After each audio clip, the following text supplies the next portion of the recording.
Today I'm going to go over above ground pool care for you. You can see this one here is turning a little bit.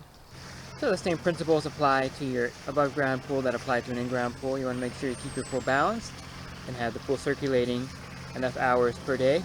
So you would treat an above ground pool just like an in-ground pool with a few differences. Of course, the water volume is going to be a lot less than most in-ground pools. Also has a vinyl liner in here, so it could get stained, so you got to be careful what chemicals you use in a vinyl liner pool.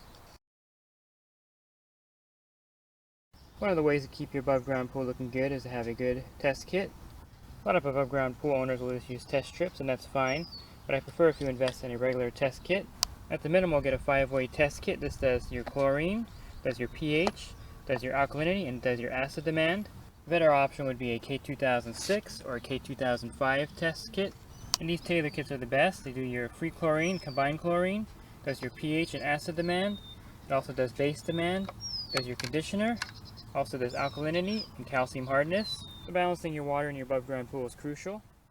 And you can see there's no chlorine at all in the pool. And the pH here is a little bit low. Tends to drift lower in a vinyl pool. So last week this pool was pretty green. One way to prevent that is to keep your chlorine level in the ideal range, which is 2 to 3 parts per million.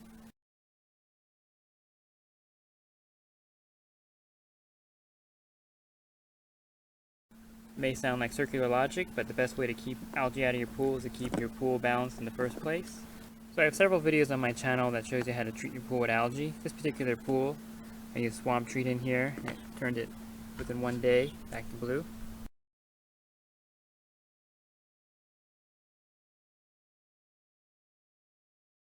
And your cyanuric acid level in your above ground pool is important. It protects the chlorine from being burned off by the sun's UV rays. If it gets too low, the chlorine won't last in your pool. The ideal range is 30 to 50 parts per million. If it gets too high, the chlorine will become ineffective. You can test the cyanuric acid level with a test strip. More accurate would be the turbidity test with the Taylor kit, or you could buy a standalone test kit like this here, cyanuric acid test kit by Pentair. If you do need to raise your conditioner level up in your above ground pool, I suggest using the instant conditioner by Natural Chemistry. 1 gallon is rated for 10,000 gallons of water. That raises it 32 parts per million. So if you have a 5,000 gallon above ground pool, you would use half the bottle to raise it to 30 parts per million. And it starts working right when you add it to your pool, and it also won't stain your liner. You also want to avoid using the trichlor tablets in your above ground pool. This will raise your conditioner level pretty high in your pool. Also, if one of these tablets were to fall out of the floater and land on the bottom of the vinyl liner, it'll leave a pretty bad stain. You also want to stay away from the dichlor. This will also raise your conditioner level in your pool. You also want to avoid the trichlor shock. This will also raise the conditioner level up in your pool.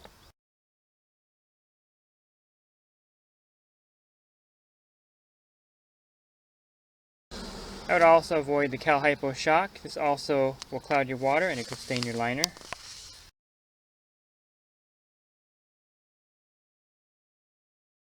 So for above ground pool, I recommend using liquid chlorine or Clorox bleach only.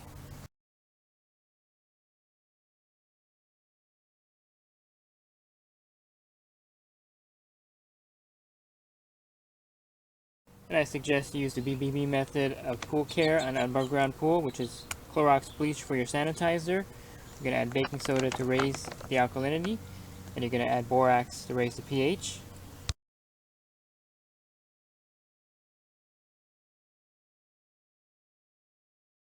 You can go online to thepoolcalculator.com, and that'll give you the amount of borax to add to your pool depending on how much water you have in there, or baking soda or bleach. It's a good idea to have a measuring cup so you get the exact amount to add to your pool. If your pH is high in your above ground pool and you need to lower it, I would go with a liquid muriatic acid to lower the pH. I wouldn't go with a dry acid of any kind that could stain your vinyl liner.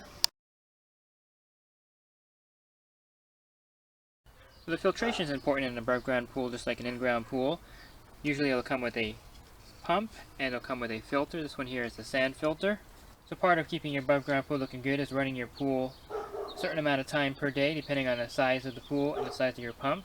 This particular pump and filter combo does about 20 gallons per minute.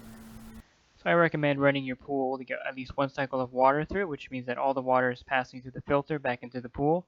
This particular pool is 4,000 gallons and the pump is rated for 20 gallons per minute. So it would take about 3.5 hours for all the water in this pool to cycle through.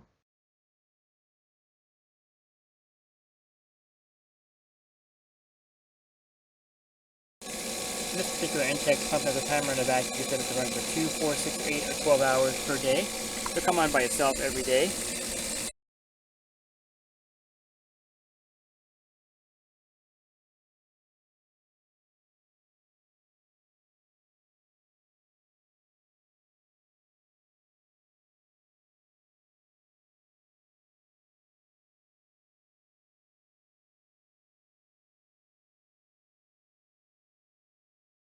So every above ground pool is a little bit different with their system. With a sand filter you have various modes here. You can refer to the owner manual to learn more about the different modes on your sand filter. And right now the pressure on this filter is good, still in the clean range.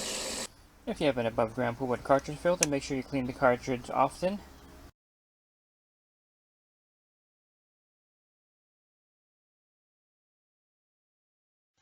Since the equipment sits below the water level in an above ground pool, before you do anything with the equipment like emptying out the pump basket, make sure you turn the water flow off to the suction side and the return side. If you're going to manually vacuum your vinyl pool, I would go with a brush vac like this one here. If you go with a vacuum with wheels on it, the liner could get caught in the wheel here and get ripped. You also want to go with a soft bristle brush like this brush here. You don't want to use anything with any kind of wires in it because it could rip the liner. So invest in a good pool brush for your above ground pool.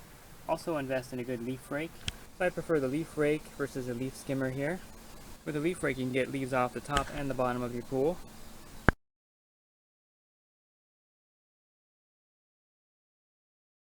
Certain above ground pools won't have any kind of vacuum attachment to it. So in that case, investing in a pool blaster is a great choice to vacuum your pool out.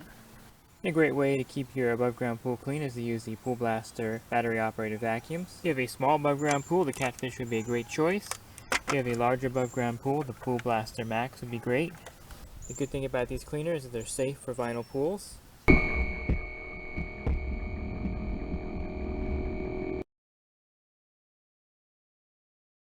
And one quick note about automatic cleaners for your above ground pool.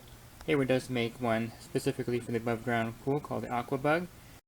This is the Hayward AquaBug 500. Unlike the Aquanaut you saw in the other clip, this one here is made specifically for an above ground pool. It's based on the Hayward Navigator.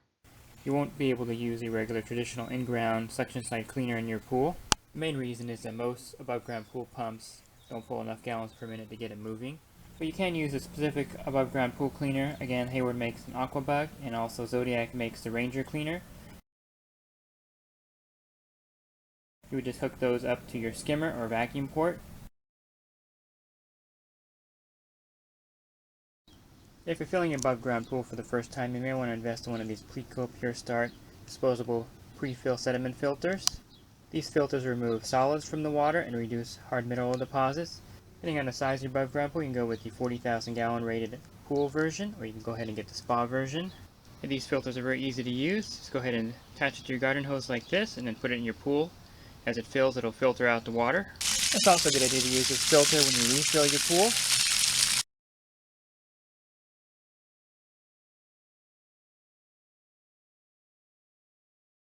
That's a quick look at caring for your above ground pool.